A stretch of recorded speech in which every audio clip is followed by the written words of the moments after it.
dari masukan-masukan yang luar biasa ini. Terima kasih Pak, saya jadi berpikir tadi kami di pagi hari mendiskusikan dengan badan keahlian yang memberikan masukan terhadap naskah akademik dan juga naskah untuk RUU perlindungan konsumen. Namun siang hari ini jujur kalau saya pribadi saya mendapatkan pencerahan yang luar biasa begitu, dan dalam konteks ini tentu saja penyusunan naskah akademik maupun draft suatu rancangan undang-undang telah diatur dalam Undang-Undang tentang pembentukan peraturan perundang-undangan. Dan agenda kita pada siang hari ini adalah tentang rencana untuk penyusunan naskah akademik. Sehingga sistematika naskah akademik terdiri dari pertama adalah pendahuluan, kedua bab 2 adalah kajian teoritis dan praktik empiris, bab ketiga adalah evaluasi dan analisis peraturan perundang-undangan terkait. Bab 4 landasan filosofis, sosiologis, dan yuridis. Bab 5 jangkauan arah pengaturan dan ruang lingkup materi muatan terkait RUU perlindungan konsumen. Bab ke-6 adalah penutup. Namun demikian sama terhadap badan keahlian.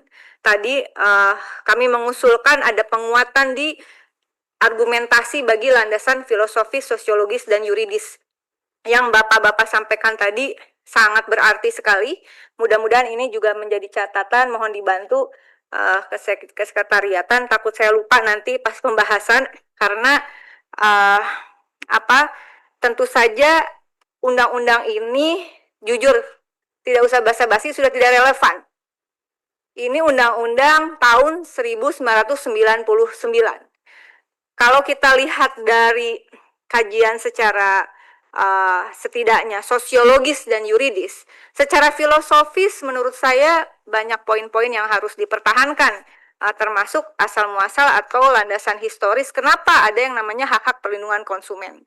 Tadi pagi saya mengingatkan bahwa konstruksi kesejarahan perlindungan konsumen menjadi penting, yang diawali dengan pidato JF Kennedy di Kongres begitu, yang kemudian ini 15 Maret 1962 yang kemudian melahirkan suatu pemikiran dasar-dasar hak konsumen dan kemudian ditetapkan sebagai Hari Konsumen Sedunia begitu.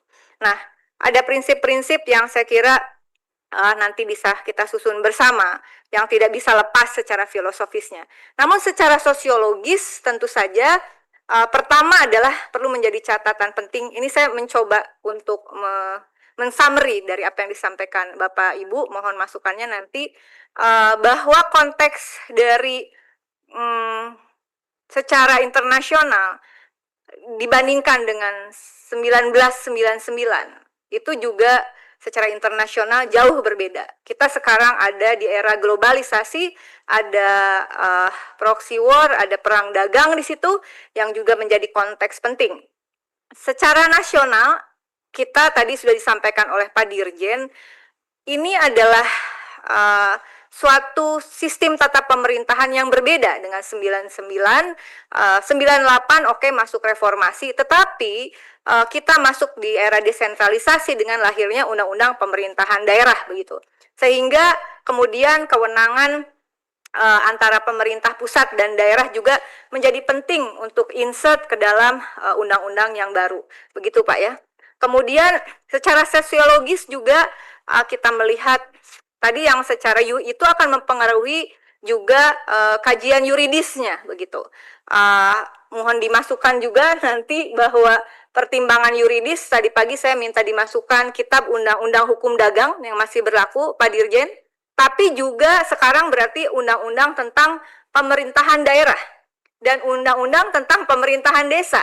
Mau nggak mau nih, karena itu juga tidak bisa diabaikan. Lokus peristiwa atau tempat tinggal konsumen atau tempat barang dan jasa itu beroperasi begitu. Itu sesungguhnya terjadi di level desa paling bawah ya. Alamat itu kan desa kelurahan Pak. Sehingga ini tidak bisa dilepaskan dalam kajian yuridisnya.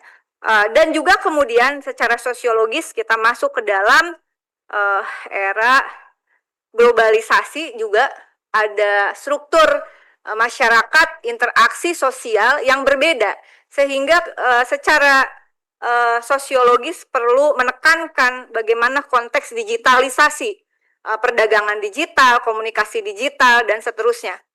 Nah,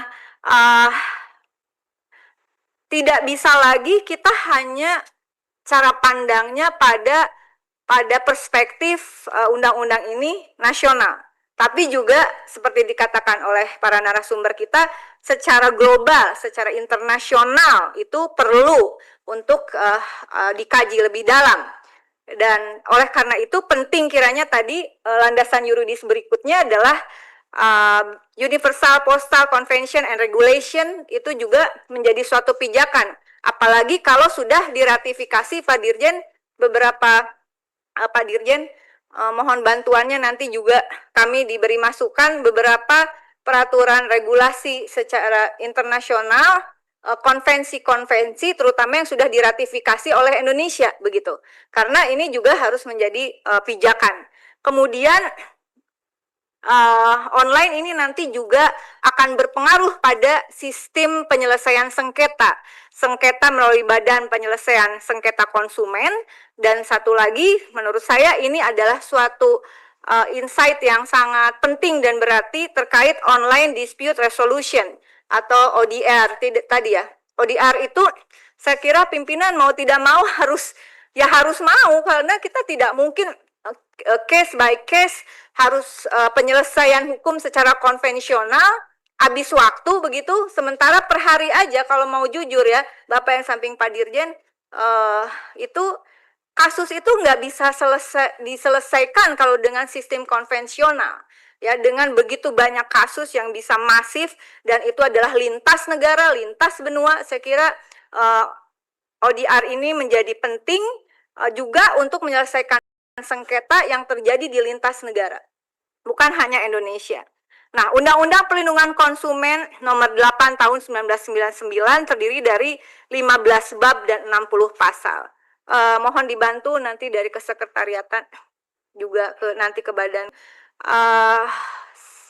Rasanya ketika suatu undang-undang terjadi perubahan, baik itu dari kata, frasa, makna, bab maupun pasal.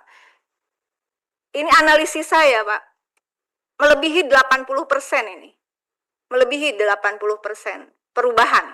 Sehingga pimpinan kalau melebihi 80%, Pak Nurdin, sebetulnya mungkin arah kita bukan merevisi undang-undang, tapi marilah kita melahirkan suatu undang-undang baru. Undang-undang tadi berdasarkan masukan dari Ditjen Perlindungan Konsumen Tata Niaga